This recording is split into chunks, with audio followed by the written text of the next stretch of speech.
보도록 하겠습니다. 일단은 엔화 얘기를 하려고 하면 미국 얘기를 지금 현재로서는 할 수밖에 없다라는 게 결론이고요.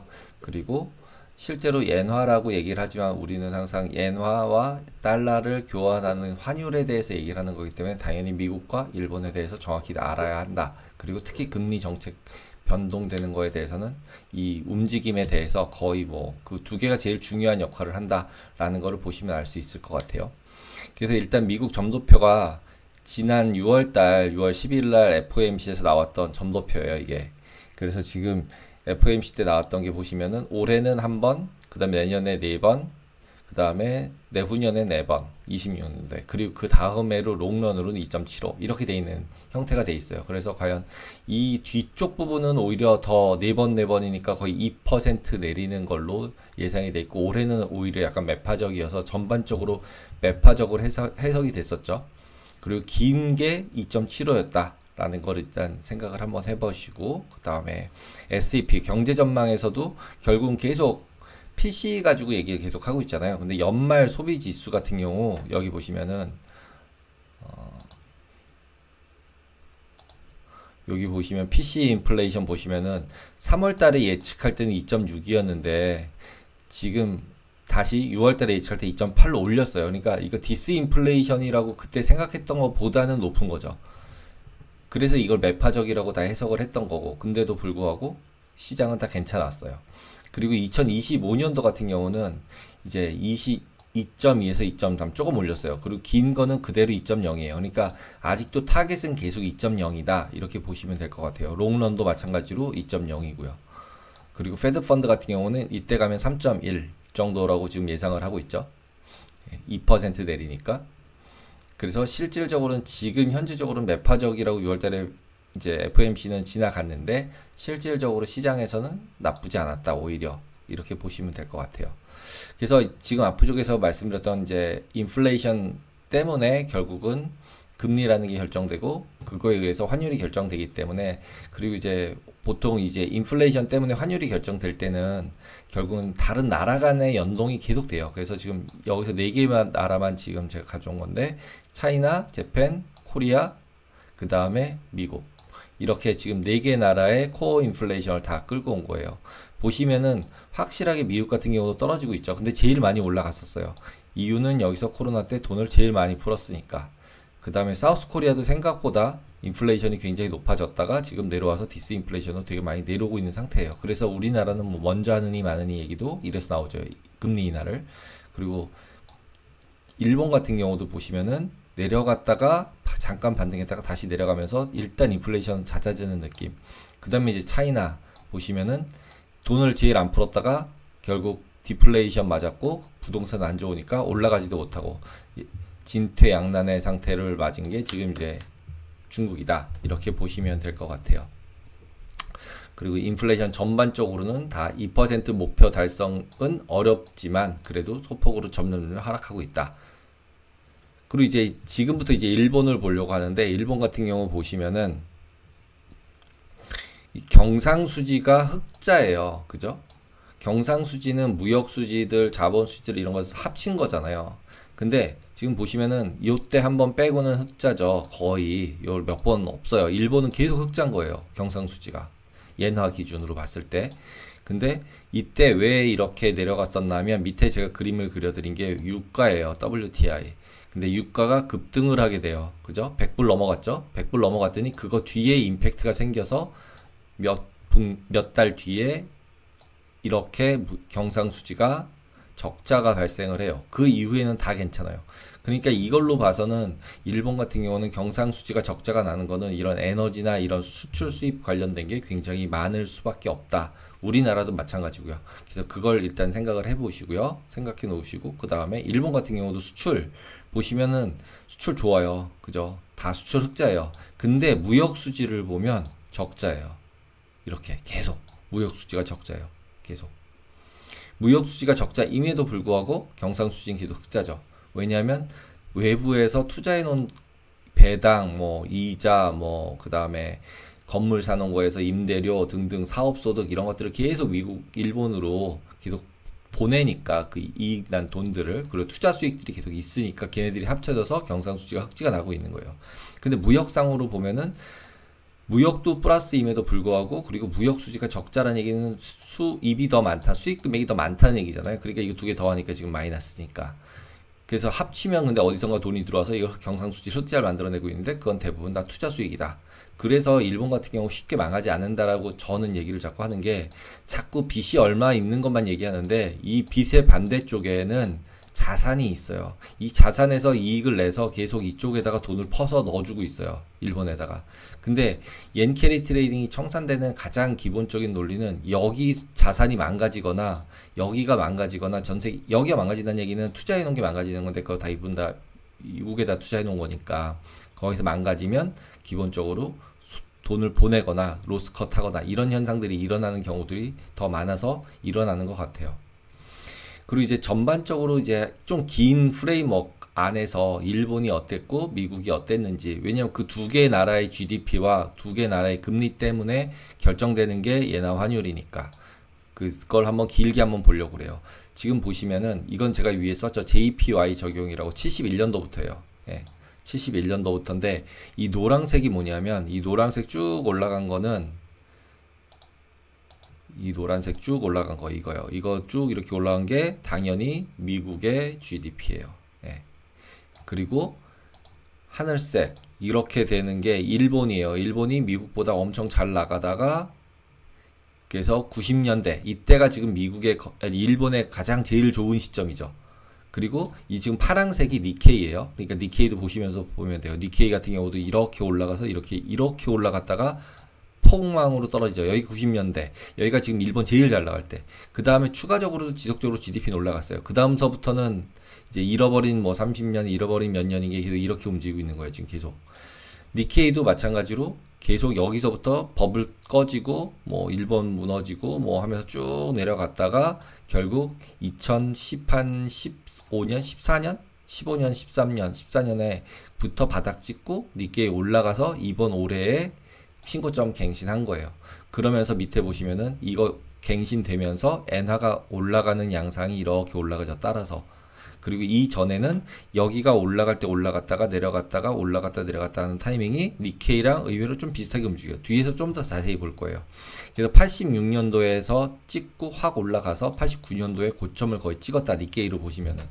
그렇게 보시면 될 것 같아요. 근데 지금 제가 여기서 JPY라는 걸 특별히 적어놨던 게, 그래도 GDP가 뭐 괜찮네, 그래도 위에는 있네, 완전 폭망해서 떨어지진 않네 라고 보이잖아요. 근데 뒤로 가서 보시면 이건 달러텀으로 바꿨어요. 제가 달러텀으로 바꿨더니 어떻게 보이나, 앞부분은 상관없어요. 엔화가 좋을 때니까. 근데 엔화가 망가지면서부터는 올라갔다가 내려왔다가 해서 지금 실제로 고점이 벗기고, 이거랑 비교했을 때는 오히려 하락 쪽으로 붙어 있는 거죠. 이 아래쪽에. 예, 오히려 내려가고 있는 거예요. 환율로 따지면은. 그러니까 뭔가 지금 일본은 something 좀 이상하다. 이걸 뭐 정상적인 상황이라고 얘기하기는 굉장히 어렵다라는 부분에 대해서는 모두 다 이건 동의할 수밖에 없는 그런 상황이에요. 그래서 달러 텀으로 본 거랑 엔화 텀으로 본 거랑 GDP 부분도 완전히 다르다. 모양새가. 예, 이렇게 보시면 될 것 같아요. 이건 환율이 적용된 거였어요. 그 다음에 제일 이제 뭐 이제는 뭐 많이 나오고 있죠. 되게 많이 나와서 실질적으로 이게 지금 어떻게 뭐가 제일 엔화 환율을 예상하는데 가장 중요한 역할을 하냐. 이거를 이제 미국일 금리차라고 하는 부분에 대해서 아귀하는 사람은 아무도 없어요. 그리고 다 이거를, 이 차트들도 이제 되게 많이 그려놓고 있어요. 여기저기 유튜브나 딴 데서도. 근데 보시면은 지금 이게 이자율 금리 차이를 그린 게 이 회색이고요. 그 다음에 이게 옌달러 환율이에요. 근데 과거에 보시면 내려갔다가 올라가고 내려갔다가 올라가고 비슷비슷해요. 그죠?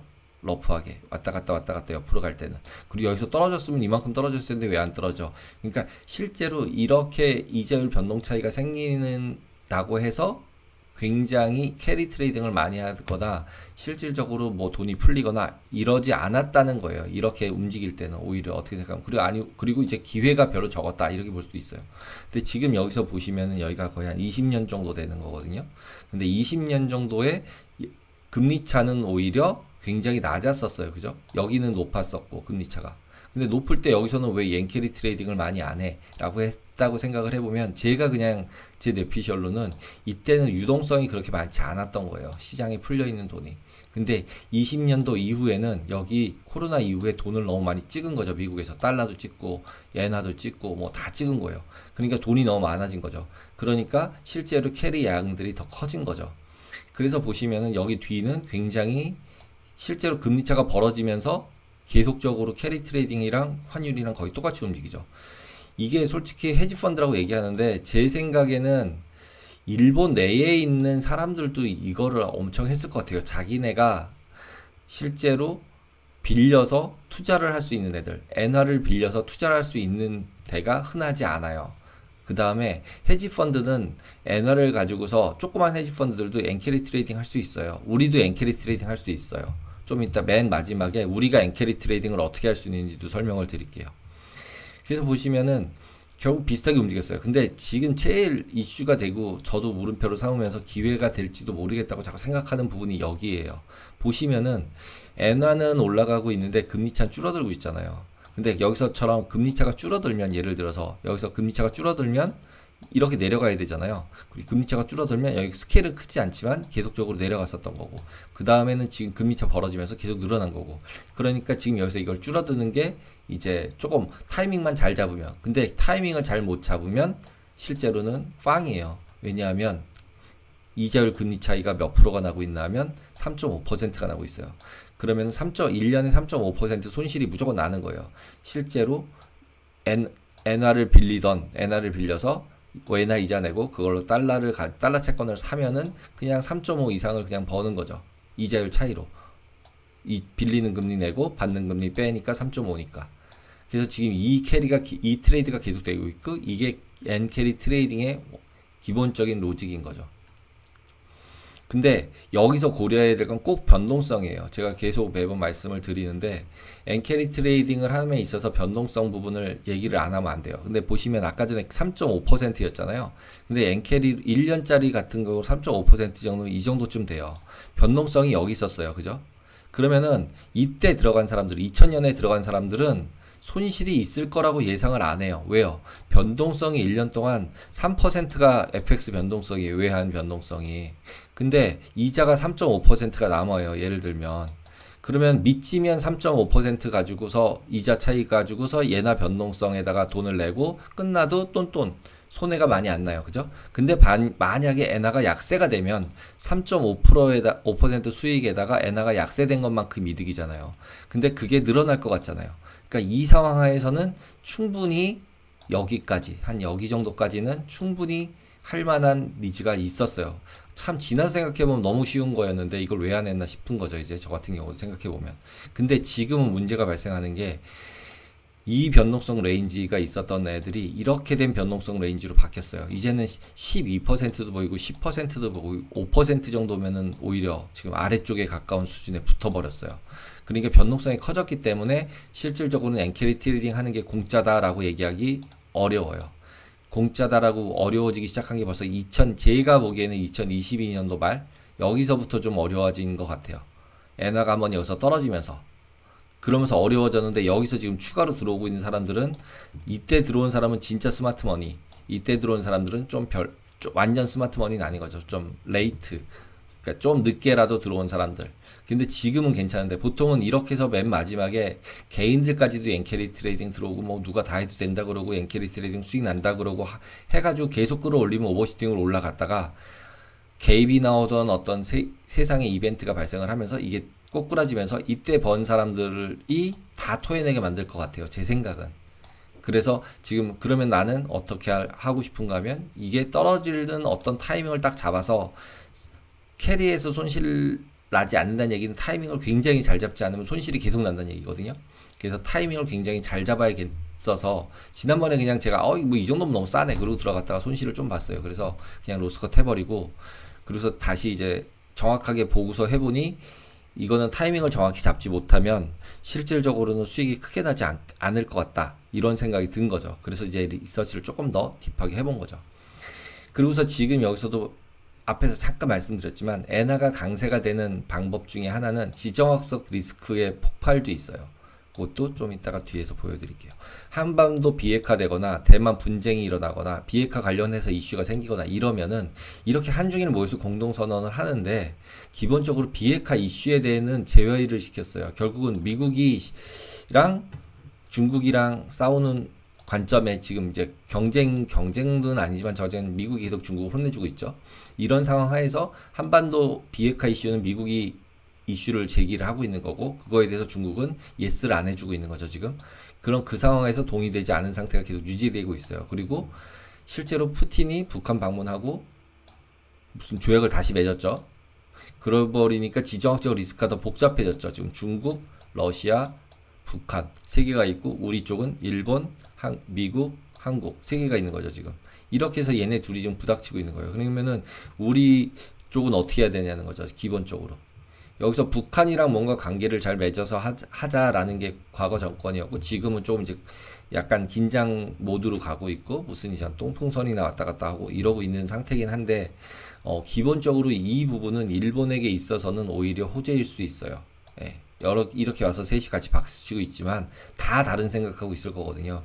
그러니까 이런 뭐 경제 기후 이런 거는 뭐 그냥 같이 협의를 논의하지만 그리고 말은 평화와 안정이라고 얘기를 하지만 실제로 위닝 게임 하기가 굉장히 힘든 상황이에요. 오히려 진짜로 이렇게 셋이 묶여져서 뭐 유럽 같이 EU처럼 그런 걸 만든다. 아시아 무슨 EU 같은 걸 만든다. 통합하고 이런 거를 하면 훨씬 더 뭐 가능성은 그러니까 이 아시아 쪽이 훨씬 더 미국에서 독립해서 잘 살 가능성이 있는데 지금은 전혀 그렇지 않다는 거죠.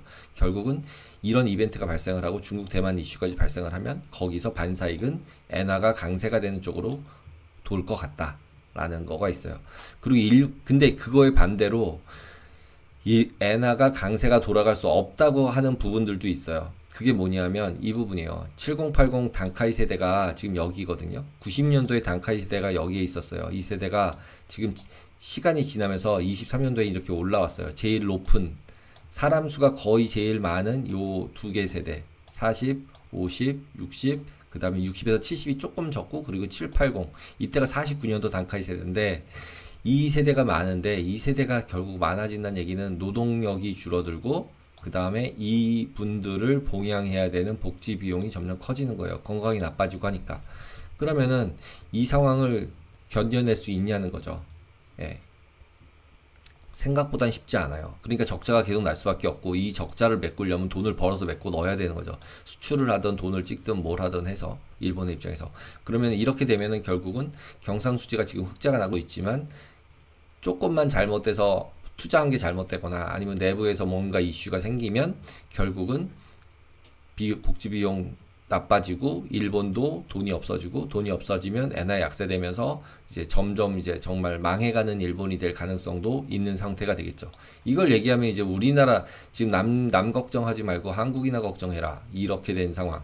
지금 여기가 지금 이제 이 한 칸 10년만 지나면 여기 칸이 일로 올라오고 20년만 지나면 여기 5060 여기가 지금 이제 저희 세대인데 저는 좀 저희 세대인데 여기가 지금 베이비붐 세대가 두 개가 올라가면 심각하니까 이제 여기가 이렇게 너무 다 작으니까 계속 이슈를 삼고 있지만 제 생각엔 분명히 솔루션을 찾을 거라고 생각을 해요.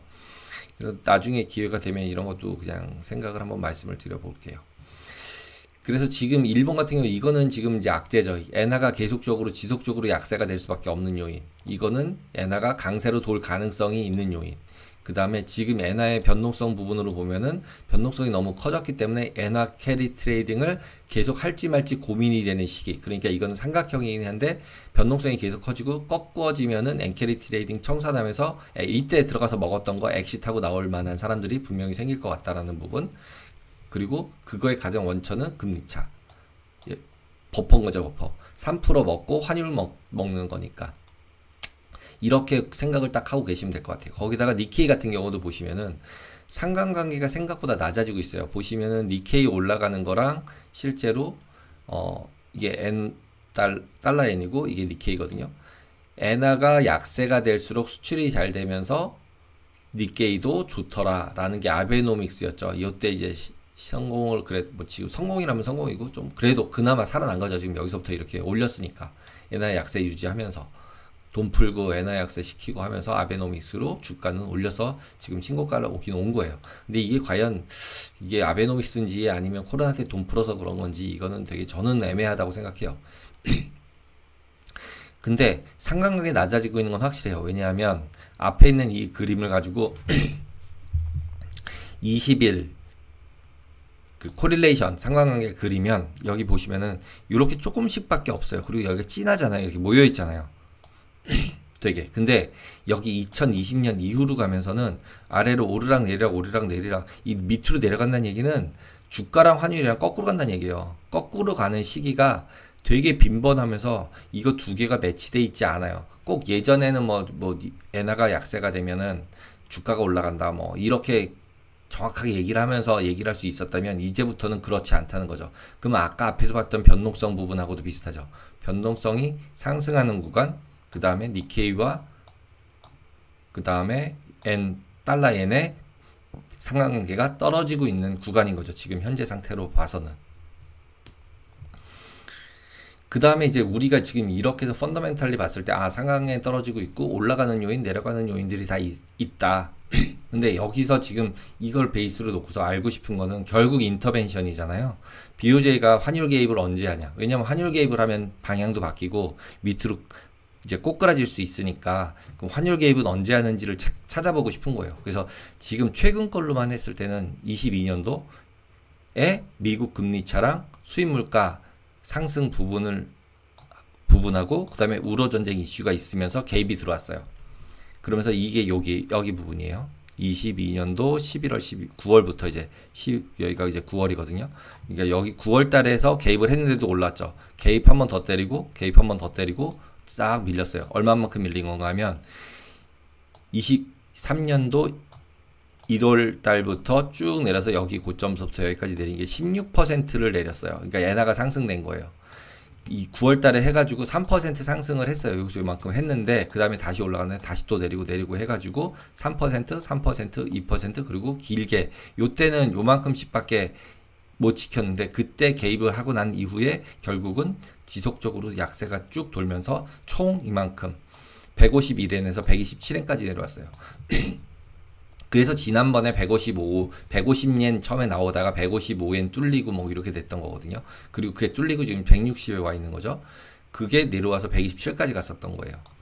그러니까 10% 이상은 충분히 개입해서 줄일 수도 있는 상황이에요. 근데 지금 이제 올해 24년도에 4월 달에 개입을 시작했어요. 한번. 그죠? 그리고 요만큼 했는데 다시 기어 올라왔죠. 그리고 여기서 한번 했는 두 번째도 했는데 또 다시 기어 올라왔어요. 그리고 이거 만들고 나서 160 이상으로 올라와서 이제 160.50 뭐 이런 레벨까지 가고 있는 상태예요. 현재가 지금 여기쯤 있는 거죠. 그러면 지금 요 최근에는 이래요. 근데 요때는 실질적으로 9.7조엔을 썼는데 한 5% 강세 만들 수 있었어요. 9.7조엔 가지고. 근데 지금 이제 남은 돈을 얼마나 여기서 쓸 수 있으며 그 다음에 실제로 이때 밀면 얼마 정도 밀릴 것 같으니까 어느 정도 레벨에서 나올 것 같고 이런 부분을 이제 고려해 보고 싶은 거죠. 그래서 이걸 히스토리를 더 늘렸어요. 굉장히 길게 늘려서 보니까 여기 85년도에요. 85년도 프라자 합의가 있고 거기서부터 이렇게 내려가는 거죠. 지금 엔화만 그렸는데 이때 85년도 기준으로 나머지 유로나 뭐 파운드나 뭐 기타 통화를 그리면은 다 비슷해요. 이렇게 내려가는 건 얘네처럼 폭망을 하지 않을 뿐이지. 그 얘기는 뭐냐면 프라자 합의에서는 달러가 약세되는 거를 용인하는 합의였었던 거예요. 그래서 전 세계 통화들이 다 강세가 되는 거죠. 엔화도 강세가 된 거죠. 아래로 내려가는 거니까. 그래서 엔화가 강세가 되면서 이제 여러 가지 글로벌리 문제들이 발생을 한 거죠. 여기서 발생하는 문제들. 그래서 일본 같은 경우는 92년도에 버블이 붕괴되고 수출 경쟁력 제고한다 그래서 여기서 개입을 한번 했어요. 하기는. 그 다음에 또 내려가니까 수출 경쟁력 제고한다 그러고 또 한번 개입을 여기서 약간 티 안 나게 한 것 같고요. 여기는 특별한 뉴스 없어요. 95년도는. 근데 이렇게 올라가는 건 뭔가 썸띵 한 것 같거든요.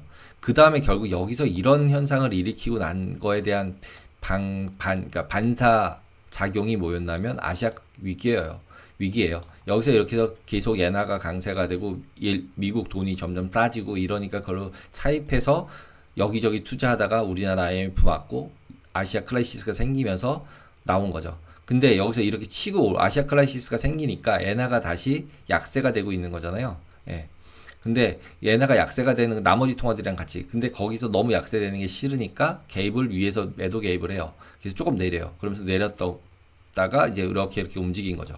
그래놓고 2003년도쯤에 디플레이션 방지 그다음에 수출 경쟁 제고하면서 15개월 동안 35조 엔을 써요. 여기서부터.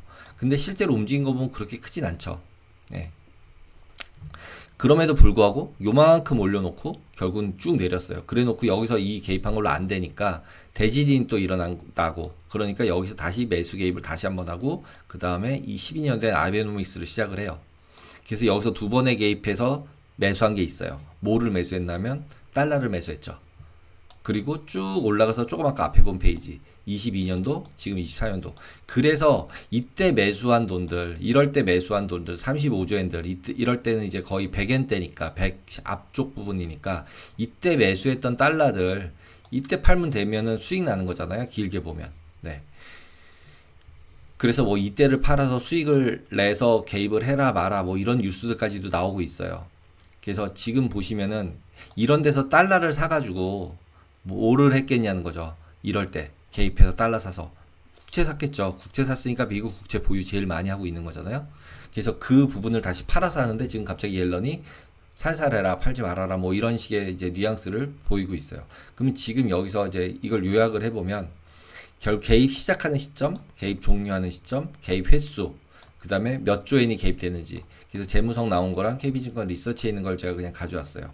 그리고 차트는 아까 앞쪽에 있는 건 머릿속에 넣으시고 보시면은 113엔에 들어와서 100엔에 종료를 했고, 112엔에 들어와서 107엔, 119엔 들어서 108엔, 85에 들어서 78. 이게 지금 이제 엔매도 달러 매수예요. 그러면 결국 대충 보시면은 매수한 게 100엔대 들어온 거잖아요. 그 다음에 매도하는 거는 97년도 이제 아시아 위기 때. 그 다음에 지금 이제 엔저 방어가 들어오고 있는 거죠. 22년도, 지금 24년도. 근데 보시면은 이거는 엔화를 개입하는 쪽은 이제 매수 개입이었잖아요. 달러 매수. 지금 달러 매도고. 근데 매도할 때 보면 오히려 종료하는 시점에도 올라갔어요. 그리고 종료하는 시점에도 올라갔어요. 생각보다는 달러 매도 개입해서는 그렇게 성공적이지 못했어요. 예. 그러니까 이거를 자기네들은 어떻게 생각하면 이제 못 올라가게 하려고 개입을 한 거였는데 실제로는 오히려 더 지금 올라간 상태가 된 거죠. 개입 시점보다. 그 다음에 여기 같은 경우는 개입 시점보다 다 낮추긴 낮췄잖아요. 예. 그러니까 결국은 엔화는 이 강세들이랑 약세 부분을 계속적으로 얘네들이 매니지를 했고, 여기서 관리를 하고 있었고, 횟수도 보시면은 이렇게 많아요. 그죠? 그리고 11번, 지금은 22년도에 3번, 올해도 지금 한 2-3번 이미 했죠. 그때 들어온 게 15조엔, 뭐 16조엔, 35조엔, 10조엔 이상은 했어요. 근데 이번에 10조엔 했죠. 그러면 이렇게 해서 매수했던 달러 가지고 뭐 했어? 보면은 미국 국채를 샀죠. 그래서 미국 국채 전 세계 1, 2, 3등 것만 제가 가져온 거예요. 그래서 일본이랑 차이나랑 그 다음에 영국이랑. 근데 보시면은 지속적으로 증가를 하고 있어요. 1월부터 작년 말서부터 올해 3월달까지. 이게 최근 데이터가 3월까지밖에 없더라고요. 그래서 미국 재무성에 가면 이 자료가 나오거든요. 그래서 이렇게 올라가요. 계속 보유하고 있어요. 근데 이제 지금 뉴스에 따르면 5월달에 국채가 줄어들었나 봐요. 그러니까 이제 국채를 팔아서 이번에 개입을 했다 이런 얘기를 하고 있는 거죠. 예.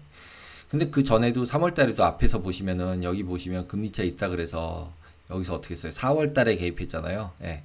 그러니까 이 부분들이 여기 앞부분은 없겠지만 이런 부분들이 여기서 이제 작용을 해서 이렇게 내려가 있는 게 보여지는지를 확인을 하면 되겠죠. 얼마나. 근데 앞쪽에서 제가 찾아보면 이렇게 개입을 했었어도 22년도 개입을 했었어도 이게 그렇게 많이 안 줄어요. 줄으면 또 사고. 그래서 계속 올라가고 있어요. 일본은. 그에 반해서 지금 중국은 계속 내려가고 있고 금 사고 있는 거죠. 그리고 영국 같은 경우는 오히려 유럽 쪽에서 계속 유로 위기 나오고 이러니까 결국은 더 사고 있는 거죠. 이것만으로 볼 때는. 그러면은 결국은 이 부분들, 국채 보유하고 있는 부분들도 분명히 연동이 되니까 미국 금리란도 연동이 되니까 옐런도 얘기를 하는 거죠. 그리고 제가 계속 말씀드린 이 수압 라인들, 센트럴 뱅크 수압 어레인지먼트라는 게 뉴욕 페드 사이트에 들어가면 나와요. 근데 거기서 수압 라인을 2013년도 10월 31일에 했대요. 근데 어떻게 돼 있냐면 이래요. EU, 유로피안 센트럴 뱅크, 스위스, 그 다음에 뱅크 오브 재팬, 뱅크 오브 카나다, 잉글랜드. 근데 여기 보시죠. 리저브 오픈마켓 어카운트 안에서 실제로 어마운트 오브 퍼실리티 안에 한도가 있어요. 뱅크 오브 카나다랑 멕시코는 요만큼이 있어요. 2,000억 불. 예. 근데 그 뒤 밑에 보시면 얘네들은 뭐예요? 언리미티드예요. 언리미티드. 그리고 지금까지 쓴 거 얼마 썼는지 요만큼씩 써요. 유로피안 뱅크 얼마 썼다. 이렇게 나와요. 31일자로. 그리고 일본 쓴 것도 기록이 나와요. 여기 보시면은.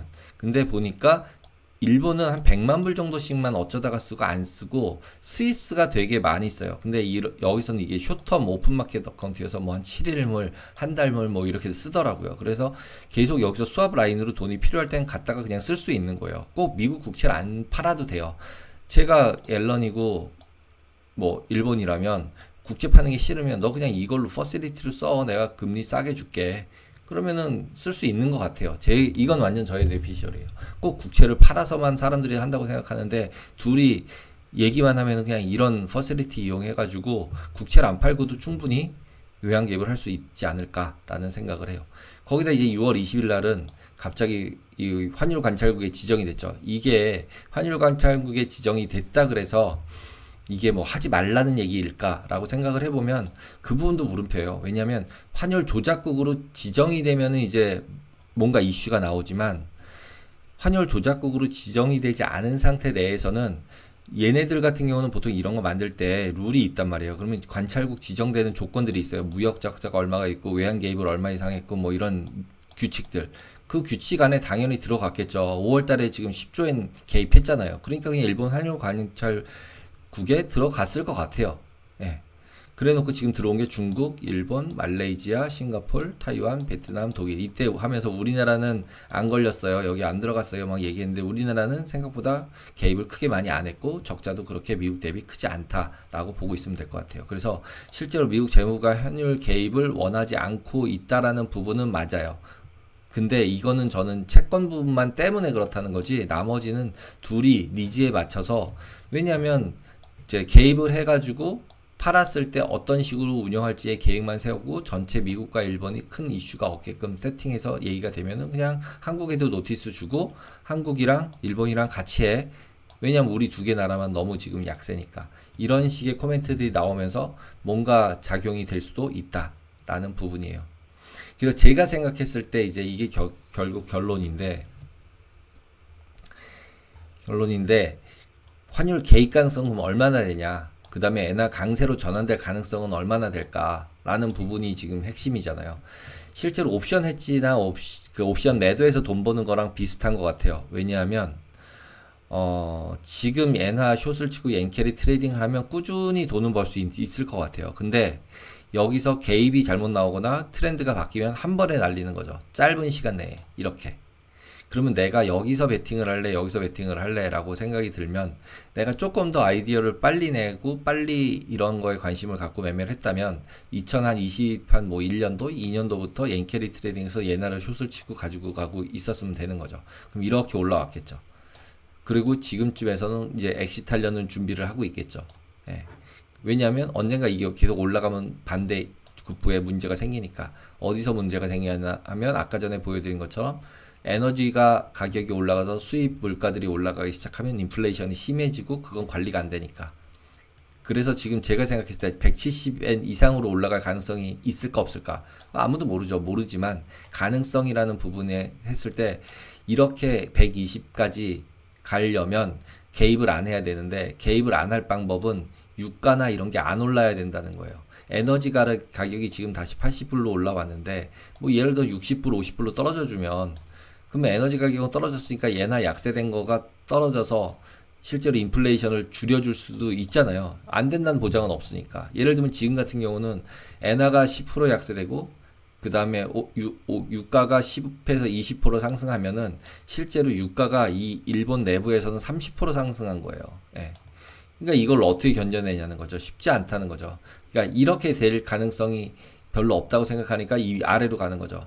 에너지 가격이 크게 하락할 것 같진 않은 것 같고 지금 현재 상태로 봤을 때 그러면은 이걸 일본이 좌지우지 못하겠고 그 다음에 금리 올리는 부분도 생각보단 부담스럽고 그럼 자연스럽게 가지 못하니까. 왜냐면 부채가 많은 부분이 있으니까. 물론 밖에서 돈을 벌어서 메꾼다고 하지만 그래도 금리 올렸을 때 부채가 많기 때문에 비용이 증가하니까 실질적인 경상수지가 나빠질 수도 있고 전체 밸런스 GDP 자체가 나빠질 수도 있으니까 그걸 이제 싫어할 가능성이 더 많다는 거죠. 이렇게 되지 않으면. 그러면은 결국은 아래쪽으로 보는 게 맞지 않을까? 근데 그 타이밍을 모르겠다라는 거고, 그럼 그 타이밍을 어떻게 잡을까라고 생각했을 때 이제 경우의 수를 찾아본 거예요. 경우의 수는 엄청 복잡하죠. 결국 타이밍의 승부사예요. 이거는 타이밍을 잘못 잡으면 계속 녹아서 손실이 계속 나는 거예요. 금리차만큼 손실이 계속 나니까. 그래서 금리차 축소가 일어나면서 엔캐리 트레이딩 청산되면은 돌겠죠. 그러려면은 엔화가 금리를, 일본은 금리를 인상하고 미국은 금리를 내리고 이렇게 해서 금리차가 줄어들면서 이게 임팩트를 받으면서 환율까지 실제로 강세로 돌면 엔캐리 트레이딩이 손실이 커지기 때문에 엑시트 하려는 사람들이 몰리고 그러면은 이건 엑시트 나오겠죠. 이게 이제 제일 많이 얘기되는 시나리오죠. 두 번째는 AI 빅테크 주식들이 2분기 실적이 어닝 쇼크로 오히려 나빠지는 거예요. 가이드라인도 나빠지고 그러면서 주가가 급락을 해요. 그럼 주가가 급락을 하면 미국은 금리를 낮출 가능성이 더 높아지겠죠. 예.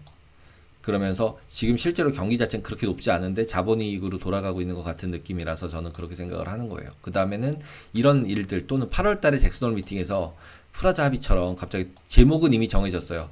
통화정책의 실효성과 전달력의 재평가니까 이것에 대해서 얘기를 하면서 예를 들어서 프라자 합의 때처럼 달러 약세, 지난번에 프라자 합의 때는 그러니까 달러의 그때도 결국 달러 약세에 대한 거를 만들면서 밑으로 쭉 내려가는 거였잖아요. 엔화가 강세가 된 거잖아요. 그것처럼 이런 뭔가 너무 강세가 되니까 나 전 세계적으로 힘드니까 재무장관들끼리 모여서 이런 거 하자. 그러고서 전체적으로 동의를 해버렸다라고 하면은 이제 머리가 아파지는 거죠. 다 이제 트렌드가 바뀌는 거죠. 그 다음에는 맨 마지막에 이제 제가 앞에 설명드렸던 그런 뭐 한반도 이슈, 대만 이슈, 그러면서 이벤트들, 글로벌 이벤트들이 발생하면서 엔화로 본국으로 송금하는 거. 지진 날 때도 마찬가지로 송금하면서 엔화는 강세가 됐었거든요.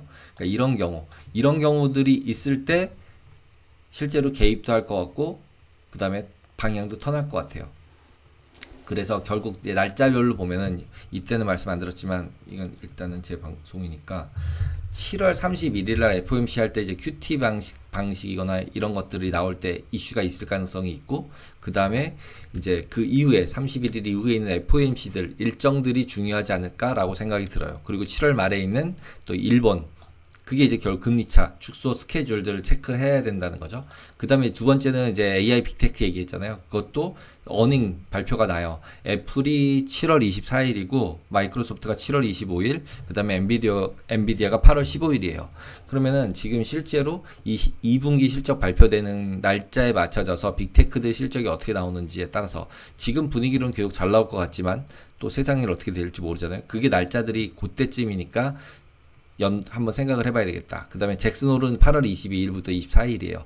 그래서 요때 봐야 되겠다. 그리고 글로벌 이거는 계속적인 이슈가 있는 거죠. 그래서 지금도 벌써 어느 정도는 160일 이미 넘어간 상태이기 때문에 고려를 해야 된다라고 생각이 듭니다.